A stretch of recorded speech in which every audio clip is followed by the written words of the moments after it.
Hey everyone, welcome to a new tier list video. So today we're going to be looking at what the meta turned into for patch 9.6. We're going to focus a little bit more on some newer or better picks this time, as well as just the overall best. Now, I actually won a top lane game on stream yesterday, and most of you know that is my worst role, but I'm basically an expert now, so we're going to start off there today to spice things up a little bit. Of course, I'm kidding, I actually lost my lane really hard, but we've got two new S tier, kind of like top tier picks just from this patch alone. Now, Urgot is the first one. He went through a bit of an update, and even though he was supposed to be doing less damage as a tank now, that's not really happened at all. He just does even more damage. The kicker is the new W, so it gives you boost speed, 40% slow resist, basic attacks the nearest enemy, the turret form like it was before. Now normally that lasted 4 seconds, but now at rank 5 it becomes a toggle effect and it's on permanently. Quite a few people have also started to max that now as well, but you can still max your Q if you want to. The new Conqueror is also pretty good after the new change, so overall he is really strong. Hecarim is also back as a top laner now, Ignite and TP mostly with Conqueror, and this is what I played actually. The healing is immense. It is so good. You have your W, but once Conqueror is active you've got that as well. By the way, the reason this came back is because of a Q buff from this patch. Well, actually a bug fix really. So the Q has a ramp up, but it wasn't working at all. So it wasn't amplifying the damage, but now it does. He's really good in lane and early to mid game, especially at kind of like 1 to 2 items. You've got some really good damage. You're going to heal a ton. You're a great duelist and you're very hard to fight. But you also have really good engage to start your fights. Even though those two are very new, the best one for me is still going to be Kayle. She is way too strong at the moment with a few different builds. You can't really go wrong, which shows you how good she is. The only bad phase she has is pre-6 in the lane phase. Pre-11 isn't great, but it's okay, and then past that you are a beast. If you get to about 30 minutes into the game, that's kind of like 3 items really. There's not much people can do anymore. Like, you've got your AoE damage, you're ranged at that point as well. You have a really good kit, and she was actually buffed. I know it sounds weird because she had base stat nerfs, but your W and E were buffed, which removed the cast times really and made them flow into your auto attack timers, so overall it's more damage. Caps is rank 1 on EU at the moment and actually plays a lot of Kayle, and he goes full crit, so not what I showed you before. It's a very different style of build, but I'm going to link down below to his Mobalytics profile, so you can have a look at that if you want to try that instead.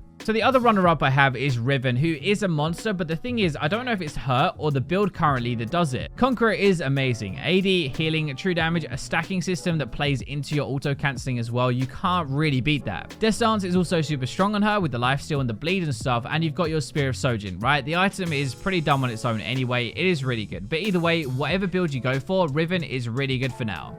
Let's move into AD carries, and Vayne I think is still the best overall. You can pick other stuff if you want to, like we sort of have this Korean Misfortune build that's really popular there, that's really good. You've got other picks that are good as well, but nothing really comes close because if you can survive past your lane phase as Vayne, you stand a really good chance to win the game. Especially at lower ranks as well. Even though Vayne is notoriously a bit more of a complicated champion, if you right click and you get late enough and lower elo games go later, it's just so easy. Max your W because that was buffed a while ago to be stronger rank 5 now, and your ultimate lowers your tumble cooldown anyway. That was one of the reasons we maxed that Q, or put some points into it, more damage but a lower cooldown, and now you get both. Second spot might seem a little bit weird because we have stuff like Lucian still, but Jinx is even played in the LCS right now, and for an immobile AD that has no escapes and anything, that should show you how good she is. You've got very good damage with the new Infinity Edge that came in a little while ago. You crit multiple people with the rockets, you nuke down waves as well, so you farm better as well, which is more gold. A few things though, you shred towers really well with miniguns, so you end up getting more tower plates than other AD carries, which is more gold again, and then more towers in general as well. Also a little while ago, but it kind of makes sense for now as well and why she's so good. Jinx's Q, her minigun, and attack speed scaling as well was changed to be better mid-game at 2 items really, and that is what is our meta at the moment, so it's kind of a lot of things together. So Caitlyn was buffed this patch though, and she's on the rise now, better than before, and winning a lot more. It's nice because her ult range was massively increased a few patches ago, so it's a lot easier to snipe people in the first place, and then this patch another 50 damage was added onto that as well, and I know it doesn't seem massive, but I pick up a fair few kills now with that bonus range and the bonus damage. Normally I say go sorcery secondary for the damage, but ex-FSN Saber, he's a really good Caitlyn player and he plays with inspiration. So I'll link down below to his Mobalytics if you want to see how he does it and maybe give both of them a go and see which one you prefer. Kai'Sa is also doing better this patch with the new Stormrazor build again, and yes, actually the new Stormrazor. It was buffed, giving 5 more AD and 5% more attack speed. Now that's just enough to upgrade both your Q and your E when you start building your rage phase second. Kai'Sa cares mostly about the raw stats for upgrades on the items, not read the passives or anything, and this gives us more early power, so early game win rate has increased again, and that is why she's good again. So moving into our mid lane, this hasn't really changed that much actually, not compared with the other roles. Zed has still got a nutty win rate and is really kind of the best for solo queue at least. He's really good early game now, like even better than before. If you remember, they buffed his Q damage and made his W more useful as well, so you could swap to it from further away. Those are really the ways that he pokes and gets a few kills, but honestly, he just does a lot of damage, and at least in my game, seems to get fed way more than he did before. Even though the early game is better as well, his mid to late is still actually quite good now. He's one of the best assassins at the moment easily. Now, Sylas was actually nerfed in this patch, believe it or not, in 2 different ways targeting his heal, and it made literally no difference. He's really good against Zed, actually. I can stun him instantly when he ults from behind him, steal his ultimate, heal back to survive, and shield some of the damage. That heal is still baiting people after all this time, but his burst damage is so high now, even at just 1 or 2 items, and that is why he's definitely top tier. Morgana is sort of new, but ever since her update, she's a solid mid laner now. We've even seen this in the LCS as well, actually. There are a few reasons, but the main one is that her W was changed. The damage amp on that was changed, so it's more deadly at lower health. So from about like 50% health, it really starts to hurt, and you're going to end up getting way more kills just because of that. It also means that you can poke in lane a bit more or hit your Q and follow it up with the damage to get way more control, and then after you turn into like a Morgana on steroids. Looks like a normal one with more damage but a bigger shield. One mid laner that I have noticed getting a lot better is Lux. She's really good at the moment. Sort of like, you know how Orianna used to be the safe mage pick that was picked all the time? It seems like Lux has kind of taken over for that. Unlike a lot of other poke champions that we have at the moment, she offers more than just damage. So she can one-shot people, right? But you can protect with your bind and you can slow with your E as well. You've got your shield for the team and basically just more protection with all of your damage on top. It's also a really good flex pick now as well. I know it's odd, it's not for mid lane, right? But a lot of people play her as a support, and there's this Korean guy who does both, but he basically plays her full AP bot lane, and it's a really good carry pick. If you get like filled as a mid laner, or if you want to play some support or something, Lux is really good in both of the lanes.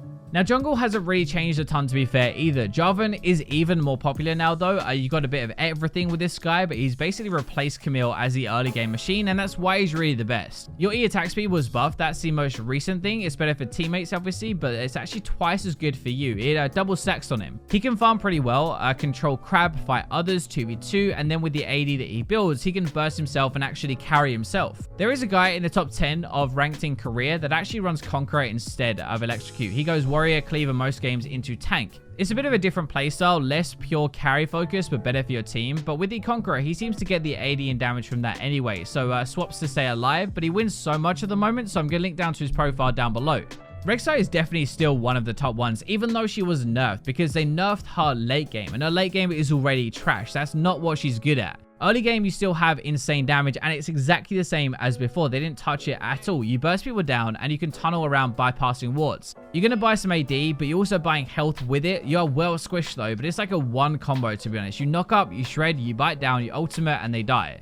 Vi is also really good now after the changes. They made her ultimate better, and she farms better too, so she's definitely one of the top ones. Especially for like lower ranks as well, Vi's quite hard to play against because she Qs into lane, presses R, and somebody probably dies unless they already have a ward like spotting her out before. She's one of the few as well who can beat stuff like Rek'Sai and Jarvan because she can burst them, but she also brings some crowd control so they can't really fight back properly. Her early game is nowhere near as good though, like that's the one downside really. Your ganks aren't amazing until level 6, she's easy to kill, but that all changes after your Trinity Force. So a new jungler that I noticed, and it might seem kind of strange, but for some reason Udyr has popped off again in 9.6.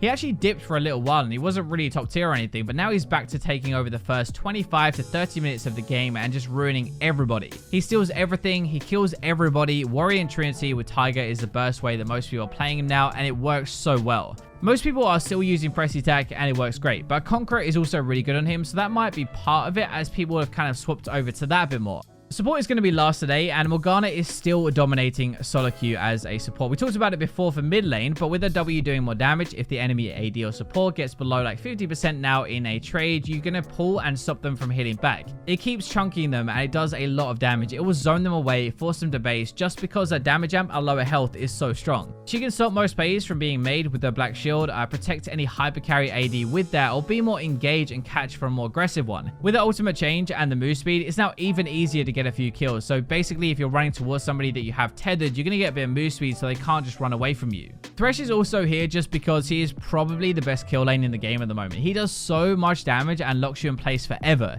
It is really punishing. One hook and that's probably you dead, or at least your summon is gone. With tail plates as well now, that means that you get more from those kills or more from them basing, and if not, then it's honestly fine because you scale, you can defend and catch people for the rest of the game.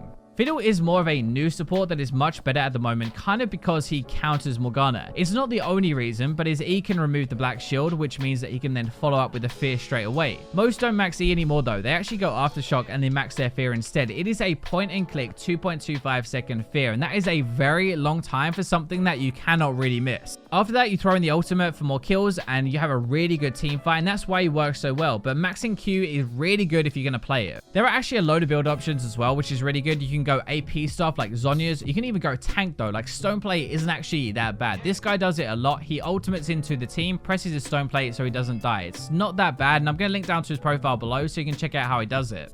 Last one in the video then, so Sona is also better in 9.6 and probably my favorite support to play with at the moment. She's going to scale better than most supports. She has a heal, a shield, a damage boost, and an ultimate to try and set up a few kills, so she might actually even give you some gold. No matter what I play though, she will be useful. Like if she ints my lane as well, I don't really care. She can still be good in team fights. I know it sounds weird, but her stats compare up to like a Kassadin or a Kayle now. That sort of thing. That's why she's bad early, but great later. So that is going to wrap up our 9.6 tier list. Thank you for watching today. I really appreciate it. I'm going to be giving away some Papercraft and Nivea codes on stream today if you fancy coming over. But for now, I will leave you with the Robux.